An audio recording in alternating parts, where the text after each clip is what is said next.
Hey everybody out there, with my friend Adam today, known as the Galaxy Lord, for his photon builds, as you guys should know about him. Except it's not a photon build. Yes, it's not photon Igknight build today. Alright, today's we profile his Igknights though, so without further ado, I'll let the Galaxy Lord take over. Okay, essentially this is the deck that I chose to play for the format. I think it's a underrated, kind of a sleeper deck because it's got a lot of potential and it has a lot of ability to play things that other decks can't, and it makes other cards a lot better than they were. So this is my idea that I'm trying to run, because like some variants of Ignites are absolutely terrible, and I think I'm playing them a little bit better than some of those people, hopefully. And you know, this is my idea I'm working on. This is the preliminary build, but like, you know, I'll update it once it's ready to go. You're still testing it pretty much. Yeah, basically. Yeah. I'm playing one of each big guy. Playing more than that is just really bad because you can't normal summon them. Unless you tribute summon, obviously. So I'm just really only playing one of each to keep the scales even. I'm thinking about upping Cavalier to 2 because it's the beat stick, and I'll tell you the reason why in a little bit. But just for like one of each of the big guys, and then I'm maxing out on the little guys. So 3 Templar, 3 Paladin, 3 Crusader, and 3 Squire. And the reason that is because they can all be normal summoned. And I want to open up with like, if I open up 3 Ignites, I'm pretty happy because I can do at least a double pendulum summon. So, and by that I mean pendulum summon 2 monsters. I don't want someone to like shark me. Oh, you can only do it once per turn. Because you know that's YouTube is like they get me on the stupidest shit. I know. I've gotten like yelled at over like stupid shit in my profiles before, but like. Essentially that's why, and honestly, like when I got the deck, the night I got it, my friend and I built it, and my room was a mess because I had like 4 people in my room and we were all playing Yu-Gi-Oh! And it was like it was everywhere, and I forgot to play any big guys, so I played about 3 matches with just the little guys and it ran totally fine. Really? So yeah, like totally fine. Like I didn't even notice. What's funny, I had the summoners arts to search them, but didn't have them in there. Because like honestly, the Ignites are very independent. Like they don't need too much. Like as long as they have at least max out on the little guys, you'll be fine. You'll be fine, yeah. But I like having the big guys too to make sure I open with multiple Ignites consistently.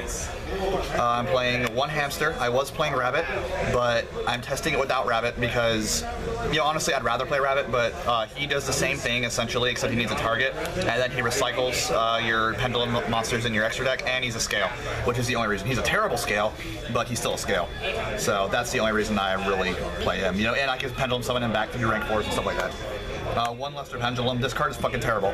I don't care what anybody says. This card is horrible. Like, honestly, I'm only playing him again because he's a scale, even though he's a bad scale, and because he combos with Ignister. Is the only reason I play him. Is because if I don't draw him and I make Ignister, which is totally fine because Ignister's generic, he just takes Pendulum monsters. So 1 tuner, 1 Pendulum monster. Then I can summon him for free from the deck. That's just a +1 for free with an 1850 beater that I can immediately sack just to get rid of something. That's the only reason I play him. And like I wanted to drop him so bad. I was playing 2, I own 3, but I'm only playing the 1 in the main deck because, you know, drawing him is so bad. It is terrible. And using him in the Pendulum scale is even worse. Like, it's totally fine in like Pepe or a deck like that where Magician Spectre. Yeah, because they're all level 4. 4, yeah. But I have levels 3 to 6. You don't have 4, so you can't use him for that. No, I have 4s. I have, but I only have 6 level 4s, 6 level 3s. So if I have him and like one of the low scales, then I can do a bigger Pendulum summon. But if I have him in a high scale, I am literally stuck. I can only summon my 6s, which is terrible. So just 1 in the main deck, and even then I'm still thinking about dropping him, but the combo with Ignister is just too good to ignore. I'm actually playing a Goldfax of the Nordic Beast. That's where we're getting a little Adam style. And I'm also playing Rose, that I got today. Explain that, because I know people are going to... well, it's a generic level 4 tuner, and it's a Fire Warrior, so you can search it with the Ignites. So that I didn't realize. I was looking for tuners. Basically, it's Ignite Synchro if you really have to like understand like exactly what I'm going for. And he opens up Thor, which is amazing right now, and I'll go into what Thor does later if no one knows.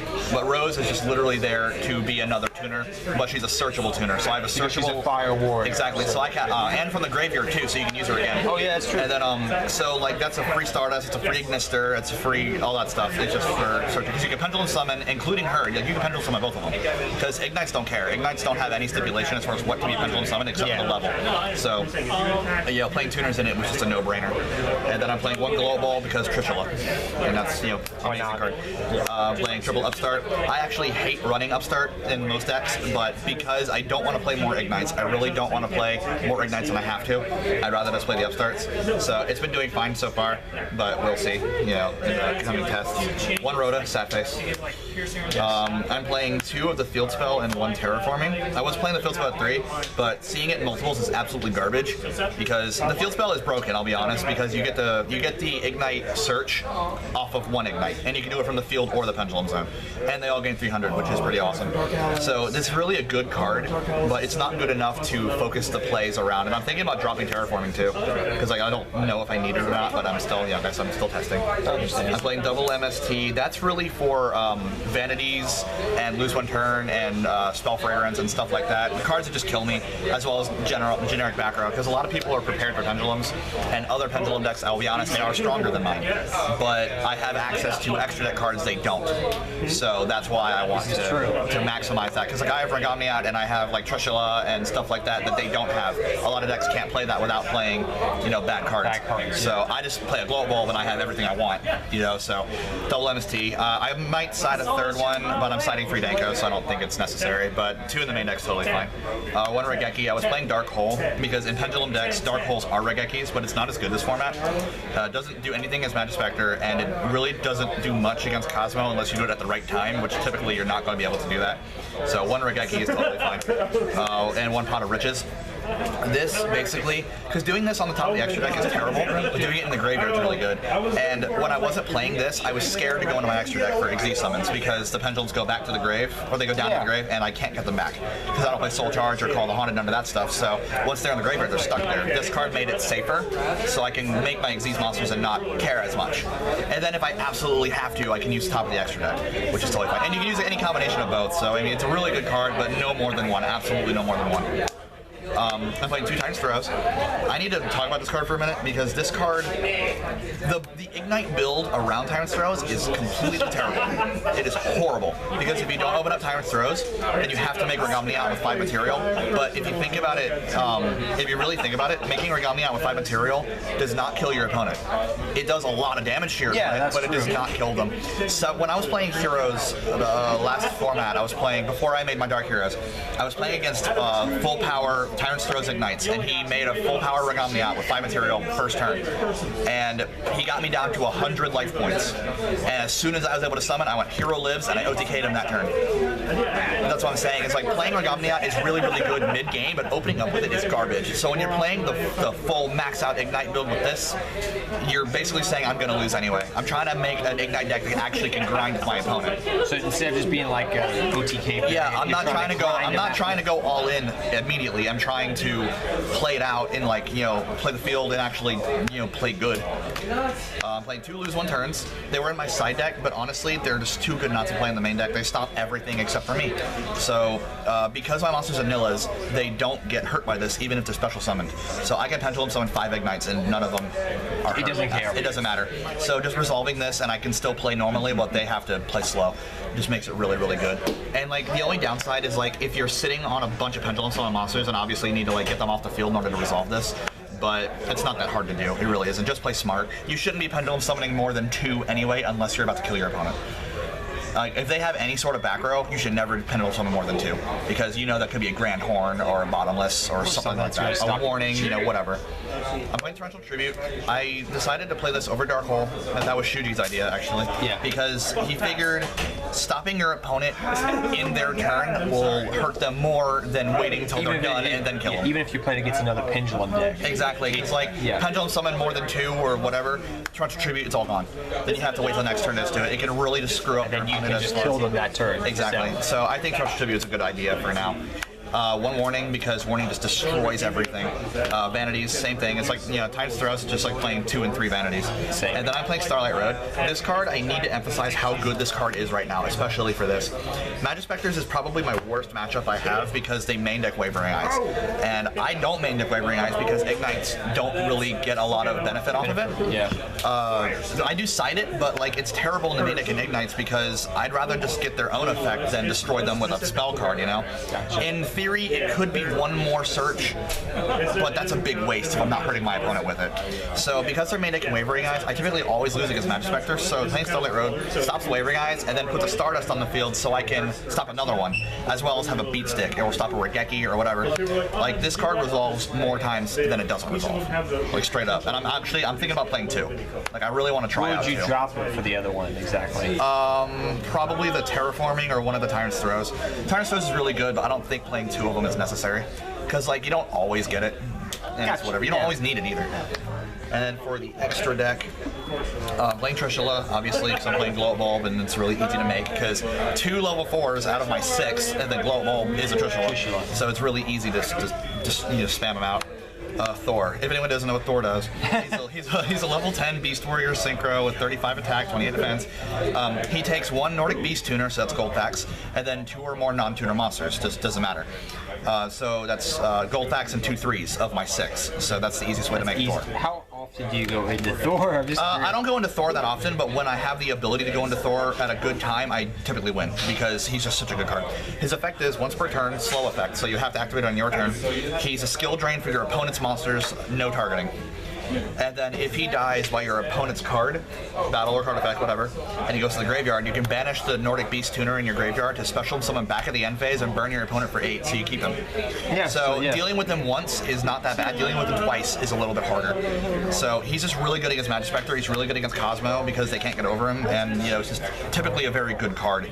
He's not win condition, but if you make him at the right time, you can pretty much kill your opponent. I got you. 35 beater, like that's insane. That's insane nowadays. I'm playing 1 Ignister. I'm thinking about throwing the second one back in, but I'm just not sure, because like sometimes when I make it, while it's really good, sometimes it's really bad. I'm being honest here. Like I made this card and then lost because I didn't make a Stardust or something.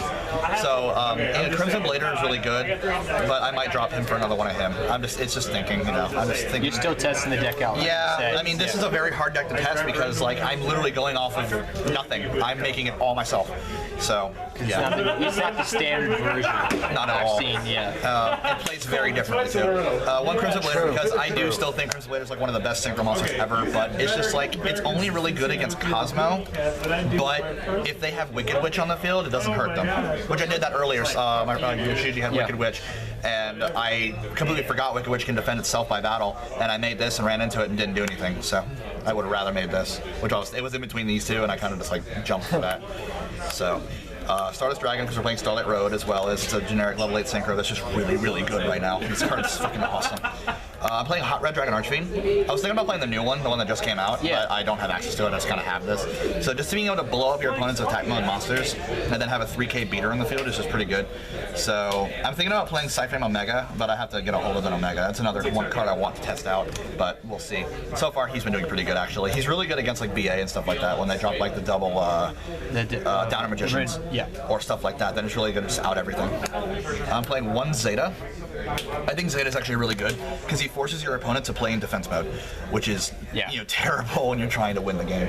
So like against the Tellarknights the other day, my friend had to make Triver in defense mode just so I wouldn't blink him out and make him lose all his materials. And while he sent everything back to the hand, that's totally fine. I just made him again the turn after that. So it was really good because I was playing Birdman. But Birdman was terrible. So he's actually really good. I like him a lot. And I'm playing Moonlight Rose because Moonlight Rose is really, really good against everything except Cosmo, typically. I mean, like, his level 5 or higher, like, stop effect is not that great. Yeah. But the fact that you can just get something off the field that was special summoned immediately and then attack for 24 is pretty good. So it's almost like playing Zeta, but less reactively. It's a little more aggressive. This has to come out because I can't make it anymore. So because I dropped Birdman, and I was playing Birdman, I was playing the Light Nordic Fairy, so this has to come out, but he is still really good. That's probably what's going to become either Omega or another, maybe Black Rose or something. I don't know. I still got to test out and play the field. Maybe Leo, Star Eater, whatever. But that does have to come out. This was just in the preliminary build, and I didn't get a chance to replace it yet. But still, Vulcan is like still the best level 6 synchro. I'm sorry, he's better than Boyle. For rank 4s, I'm playing 1 Castell, because Castell is incredible. 1 Dweller, because Dweller is also incredible. 1 Ragnum. I think it's Rangomniad, right? It's Rongo Miniad. Okay. I'll not learn that, but we'll figure it out. Like I said, the Igknight build revolving around him is terrible, but if you drop him at the right time, it's game, because they can't out him. So like, honestly, if you can make him with 4 to 5 material in the middle of the game after your opponent's taken at least 2k damage, then this is pretty much game. So this card's awesome. This is the new Magister Paladin. I almost didn't play him in this build because I wanted to play more synchro based, but honestly, he opens up so many plays. And you can source things out and whatnot. Gets hamster. Basically. Yeah, hamster That's the main reason I use them, is to grab hamster. Or grab the Luster Dragon sometimes. Yeah, it really depends. Then we're playing Alucard, and then we're playing Levier, because sometimes you do banish your Ignites get banished, and that sucks. And then also it's cool because people forget Levier can steal your opponent's monsters too. So if your opponent's got like they got banished cards. Yeah, so if you pendulum summon like 2 3s and a 4, and they have like a level 4 banished, you can make a Levier still level 4, then make a rank 4 out of it. So I guess it's good against the Cosmo matchup too. Yeah, you can steal their farm girl. Still farm girl. You can steal Wicked Witch. Do all that stuff like that. So it's actually a good enough card to play. And I'm really happy with the Ignites. I have a lot of faith in them. I really am hyped up about it. I'm honestly, I've said this like 30 times tonight, but like I am like beyond hyped for Rose. I completely forgot that Rose is searchable, and like I'm really hyped for that. But honestly, the deck's been doing really good. I've had consistent wins and tops at my locals, and like near tops. But some things that are just my own like mistake. But like this is like not an easy deck to pilot as far as this version of it, because you really have to play carefully. But it's so explosive and devastating that sometimes your opponent just can't beat it. So I'm excited for it. I think that it's going to be really good. I just have to get the ratios right, and once I get the ratios right and I get the idea all settled and everything's good, we'll reprofile for you guys. Yeah, we'll reprofile as soon as it's done. But this is a preliminary idea. And I thought we're just playing Ignite synchros. And I thought it was a cool enough deck build and a different take on Ignites to profile for you guys. So that's why I did that. Exactly. And like before, it was a stun build. It was stun Ignites. I was playing Skill Drain and Soul Drain and. Please put the camera on you, Adam. Okay. But you get my new haircut. Yeah, I got your new haircut, man. But no, I was playing Skill Drain and Soul Drain, and I was main decking like just a lot of really good floodgate cards, just cards to stop your opponent completely. So I would spam the field and then just play a bunch of floodgates that the Ignites don't care about, and they would lose. But and that was pretty good, but they didn't have it. Like I had no power plays. All I had were the Xyz monsters, and that was terrible. Except for Ignister, who was the only synchro in the extra deck. But then I thought, synchroing with pendulums, like basically when I was playing Zephyra is where I got the idea, because Zephyra plays all the synchros, because synchroing is the most powerful thing you can do as far as pendulums go, because at the time you could get like the Oracle Zephyra effect and all that. But synchroing is still the most powerful thing you can do with pendulum summon, because you get your pendulum monsters back and you can pendulum summon them again next turn. Yeah. So I wanted to play. They don't go to the graveyard, they just go to the extra deck. So I wanted to play obviously the most, I think, consistent engine as far as pendulum monsters go, just because you don't have to open up 2 specific monsters, you open up any 2, because all the Ignites do exactly the same thing. They all, if you have 2 Ignites in the pendulum zones, does not matter which, you destroy them both, search 1. So you're technically, I guess, minusing 1, but because they're in the pendulum zone, the extra deck, and they're still in play, you're not minusing at all, you're just plussing. So you open up 5 Ignites, that's 4 searches, right? Yeah, it's something like that. I can't math right now. It's fine, Adam, man. Yeah, but like, so you get all these monsters in the extra deck, and then you pendulum on a huge board. But the only difference is between those builds and mine is that I do all that, and then I set cards. And then they're like, fuck, what are these? And then I drop Tyrant's Throws, or there's a Starlight Road in there when you were Geki me, or then when you get rid of everything, just lose a turn. Stuff like that. And then being able to synchro summon and stuff like that just makes it even that much better. Because synchro monsters are fucking retarded. Like, Trishul is broken, Omega's broken, Ignister's broken. Like, there's all these broken synchro monsters, while all the good Xyz monsters are kind of gone. We don't have Exciton anymore. Shockmaster's not a thing in the TCG. We don't get all those good cards. So synchroing is just inherently better. While Xyz is more consistent, it's not as strong. True. You know what I mean? That's just me. And like I said, I have a lot of faith in this deck. I'm going to play it for the format. All right. Well, thank you so much, Adam, man. So till next time, guys, take care. Have fun dueling. Good luck dueling. I hope you enjoyed the profile. If you want to talk with Adam, he would definitely be down in the comment section to talk to you guys, right, man? Yeah, I'm always in the comment section. Yeah, he's always in the comment section. Because people don't know, like, what the fuck's wrong with this guy? Like, somebody explain how he plays this game. All right. Take care, everybody. Till next time.